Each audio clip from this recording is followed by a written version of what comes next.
નમસ્કાર મિત્રો, આજે તારીખ 9 એપ્રિલ 2026 અને વાર થયો છે ગુરુવાર। તો દેશ દુનિયાના તાજા અને નાના મોટા સમાચાર સામે આવ્યા છે। તો આજના સમાચાર તમે કયા વિસ્તારોમાંથી જોઈ રહ્યા છો, કોમેન્ટમાં જણાવજો। તો આજના સૌપ્રથમ સમાચાર જોઈએ તો ઈરાનની સૌથી મોટી તૈયારી, હોર્મુઝથી પસાર થનારા જહાજો પાસેથી વસૂલશે ટોલ, રિપોર્ટમાં કરાયો દાવો। હવે વોટ્સએપથી પણ કરી શકશો કમાણી, ટૂંક સમયમાં જ લોન્ચ થશે જોરદાર ફીચર, જાણો કેવી રીતે કરશે કામ। સીબીએસઈનો નવો 3 લેંગ્વેજ ફોર્મ્યુલા, સ્કૂલોમાં હવે 2 ભારતીય ભાષાઓ ભણવી ફરજિયાત, અંગ્રેજી વિદેશી ભાષા ગણાશે। યુદ્ધમાં ઈરાનની હાર થઈ, તેમના સુપ્રીમ લીડર ઘાયલ, અમેરિકન સંરક્ષણ મંત્રી હેગસેથનું નિવેદન। ટ્રમ્પ સાથે રમત કરશો તો ભારે પડશે, આગામી વાતચીત પહેલા જેડી વેન્સની ઈરાનને કડક ચેતવણી। ગૂગલ મેપ્સમાં મોટું અપડેટ, જેમિનાઈ એઆઈ હવે ફોટા અને વિડીયો માટે ઓટો કેપ્શન બનાવશે। મિત્રો, વિડીયોને લાઇક કરી દેજો। વાવ થરાદના પૂરના 8 મહિના બાદ પણ લીડાઉ ગામ જળમગ્ન, અન્યાયનો જવાબ ચૂંટણીમાં આપવાની ગ્રામજનોની ચીમકી। કેન્દ્ર સરકારના 5 મોટા નિર્ણય, ખેડૂતોને આપી રાહત, 1.74 લાખ કરોડના પ્રોજેક્ટ્સને લીલી ઝંડી। બિગ ન્યૂઝ, અમેરિકા ઈરાન સાથે મળીને કામ કરશે, યુદ્ધ વિરામ બાદ ટ્રમ્પનું મોટું નિવેદન, ટેરિફ અંગે જુઓ શું કહ્યું। ચેન્નઈ સુપર કિંગ્સ અને ધોનીના ચાહકોને મોટો ઝટકો, આગામી 2 મેચમાં માહી મેદાનમાં નહીં ઉતરે। ઈરાન યુએસ યુદ્ધ વિરામ બાદ કેન્દ્ર સરકારનો મોટો નિર્ણય, એલપીજી સપ્લાય માટે નવી ગાઈડલાઇન્સ। શેરબજારમાં તોફાની તેજી, સેન્સેક્સ અને નિફ્ટીમાં બમ્પર ઉછાળો, રોકાણકારો 16 લાખ કરોડ રૂપિયા કમાયા।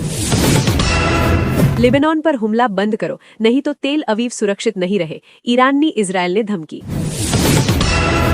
સુરતમાં સ્વિમિંગ પુલની દિવાલ પરથી ગાંધીજીનું ચિત્ર ગાયબ થતા વિવાદ, મનપાની કામગીરી સામે ઉઠ્યા સવાલો। ચીન જતું ઓઇલ જહાજ ભારત તરફ વળ્યું, 7 વર્ષ બાદ ઈરાનથી ક્રૂડ ઓઇલની સપ્લાય શરૂ। ભારત અમેરિકા સંબંધો વધુ ગાઢ બનશે, ટ્રમ્પ સાથે મુલાકાત બાદ દિલ્હી સ્થિત અમેરિકન રાજદૂતનું નિવેદન। મિત્રો, ચેનલને સબસ્ક્રાઇબ કરી દેજો। અમદાવાદ, બોપલના ગોડાઉનમાંથી 18,72,000ના ઇલેક્ટ્રિક વાયરની ચોરી, સીસીટીવીના છેડા કાપી કર્યો હાથફેરો। રાજ્યની આશ્રમ શાળાઓની કથળતી સ્થિતિ અંગે હાઈકોર્ટનું કડક વલણ, સરકારની કામગીરી સામે ઉઠાવ્યા સવાલો। સ્થાનિક સ્વરાજ્યની ચૂંટણીમાં ભાજપને હરાવશે, સાંસદ મનસુખ વસાવાનું વિસ્ફોટક નિવેદન। રાજ્યમાં આગામી દિવસોમાં ગરમીનો પારો વધશે, દરિયાકાંઠાના વિસ્તારોમાં બફારાનો થશે અહેસાસ। ચૂંટણીને કારણે ગુજરાત યુનિવર્સિટીએ બદલી પરીક્ષાની તારીખ, જાણો નવું ટાઈમટેબલ। મહિલા ગ્રુપની પોસ્ટ પર રૂપિયાના ભાવ લખી કોમેન્ટ કરનાર યુવકને પાઠ પઢાવવા પોલીસની મદદ લીધી। ચૂંટણી ટાણે કોંગ્રેસને ઝટકો, જમીન કૌભાંડમાં અમદાવાદના પૂર્વ કોર્પોરેટર તસ્લીમ આલમની ધરપકડ। ચૂંટણી પ્રચારમાં જય સરદારના નારા પણ, ભાજપ કાર્યાલયના પાર્કિંગમાં ધૂળ ખાતી સરદાર સાહેબની પ્રતિમા, અહેવાલ પ્રકાશિત કર્યો તો મૂર્તિ બીજા સ્થાને ખસેડાઈ। વાવમાં ચૂંટણી બહિષ્કારનું રણશીંગું, 22 ગામોના ખેડૂતોની પાણી નહીં તો વોટ નહીંની કડક ચીમકી। ગુજરાતમાં CWG 2030ની તૈયારીઓ શરૂ, કોમનવેલ્થ સ્પોર્ટ ટીમ વડોદરાની મુલાકાતે। ગુજરાતના આઈપીએસ અધિકારી મનોજ નિનામાનું રાજીનામું, ચૂંટણીના માહોલમાં રાજકારણમાં જોડાય તેવી શક્યતા। જામનગર શહેરમાં ટ્રાફિક પોલીસની ડાર્ક ફિલ્મ સંબંધમાં કડક કાર્યવાહી, 1 ડઝનથી વધુ કેસ કરાયા। જામનગરમાં પૂર્વ કોર્પોરેટરની વચગાળાની જામીન અરજી રદ, હાઈકોર્ટ જવાની શક્યતા। જામનગરના ગાંધીનગર વિસ્તારમાં ખંડેર મકાનમાં સંતાડેલો માતબર ઇંગ્લિશ દારૂનો જથ્થો પકડાયો, આરોપીની શોધખોળ।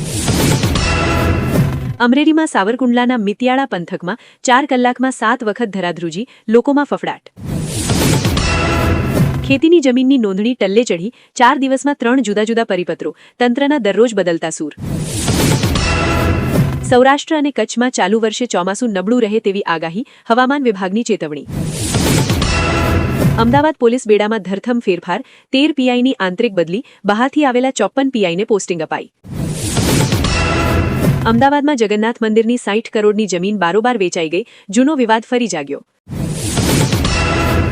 ગુજરાતીઓ પર કરેલી અપમાનજનક ટિપ્પણી અંગે મલ્લિકાર્જુન ખડગેએ માફી માંગી। સુરત બાદ અમદાવાદમાંથી મળ્યો શંકાસ્પદ પનીરનો મસમોટો જથ્થો, ગોતાની એક ડેરીમાંથી 140 કિલો પનીર સીઝ કર્યું। હિંમતનગર માર્કેટિંગ યાર્ડમાં તમાકુની ખરીદી બંધ, તોફાની માવઠા બાદ નિર્ણય।